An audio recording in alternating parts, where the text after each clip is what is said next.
November 16th, 1944. A dugout in the Hürtgen Forest, Germany.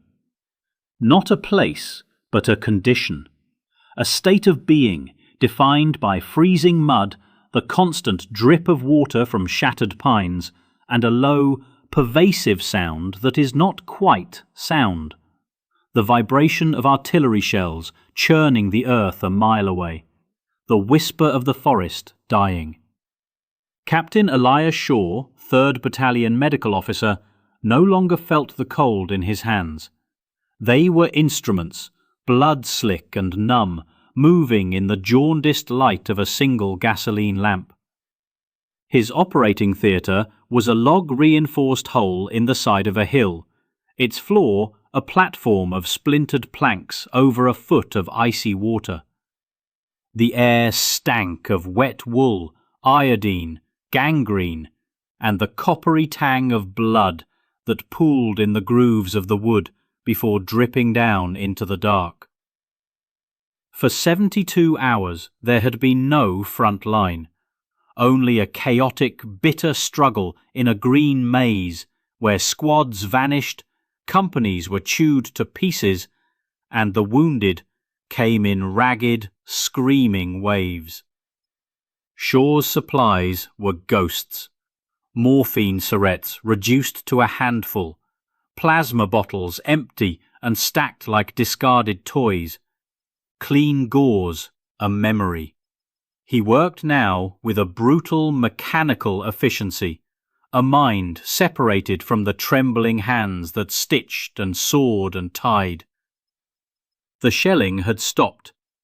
In the sudden ringing silence, the only sounds were the drip of water, the ragged breath of the 4 wounded men on litters around him, and the low moan of the wind in the trees above. Then, new sounds. Boots splashing through mud, muffled curses, the sharp, urgent voices of litter-bearers. "Doc, got a bad one. Whole squad got caught in a direct hit." Shaw didn't look up from the leg he was debriding. "How many?" 6. One's gone already. These 5. And him." The litter teams staggered in, lowering their burdens onto the only clear planks.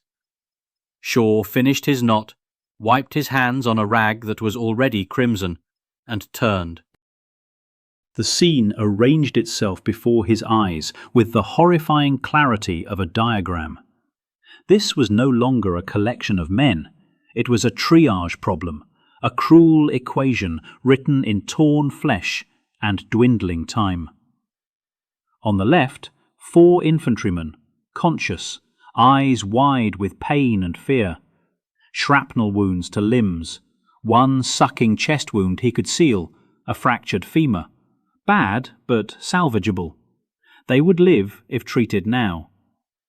Directly in front of him, a 5th man, unconscious, pale as wax. A traumatic amputation below the knee, tourniquet applied. He was bleeding out internally from God knew what.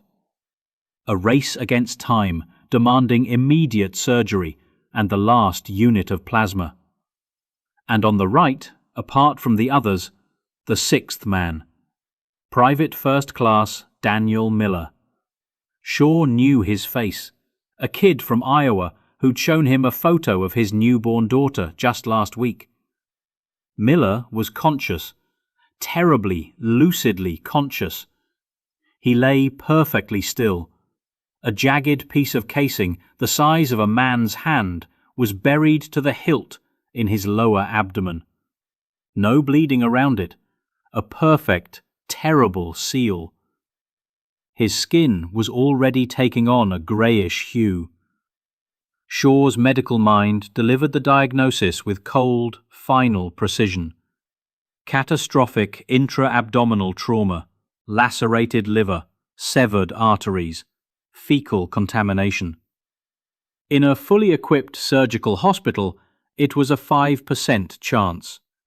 Here, in a flooded hole in the forest, with no blood for transfusion, no antibiotics, and no time, it was 0. Miller's eyes found Shaw's. They held no panic, just a profound, silent understanding and a desperate question. The weight that descended on Shaw was physical, pressing the air from his lungs. The oath he had taken was a clear, bright line. I will apply, for the benefit of the sick, all measures that are required. But the Army's field manual on triage was a darker, pragmatic scripture. In conditions of extreme scarcity, prioritize those with the highest chance of survival with the resources available. Do not expend critical resources on hopeless cases. Miller was the hopeless case. The unconscious amputee was the critical resource drain. The 4 with shrapnel wounds were the salvageable. His choice was not between right and wrong. It was between 3 shades of damnation. Option 1. The oath. He could try to save Miller. He would begin the impossible surgery, knowing it would take over an hour. He would use the last plasma, the last morphine, his last reserves of energy. While he worked, the unconscious man would die from shock. The 4 others would likely succumb to infection or hemorrhage, their simpler wounds neglected. He would have followed his sacred oath to a single man, and in doing so signed the death warrants of 5. He would be a hero to a ghost and a failure to the battalion. Option 2. The manual. He could follow protocol, tag Miller as expectant, give him a syringe of morphine, not for surgery, but for comfort. Order his 2 medics to immediately prep the amputee for surgery and tend to the 4 walking wounded. This was the rational choice, the command choice. It maximized the number of lives saved, 5 for 1. It was the arithmetic of command he had been taught. But it meant looking into Miller's understanding eyes and walking away. It meant becoming an administrator of death, not a healer. Option 3. The compromise. A desperate, foolish middle ground. Try to stabilize the amputee quickly while directing his medics on the 4. Try to give Miller something. It would be a half measure, a failure of both oath and protocol. It would likely result in the amputee dying from delay, Miller dying in agony, and the 4 others receiving substandard care. It was the choice of a man who could not bear to choose, and thus chose failure for all. The silence stretched. 10 seconds. 20. In the quiet, he could hear the rasp of Miller's breath, the drip of water, the soft cry of one of the 4. Doc? Shaw's eyes locked with Miller's. He saw the kid's lips move, barely a whisper. Not help me, but my daughter. That was the thread that snapped. The arithmetic of the manual was perfect, but it did not account for the daughter in Iowa who would never know why her father was abandoned. It did not account for the oath he had sworn to each individual life, not to the statistical majority.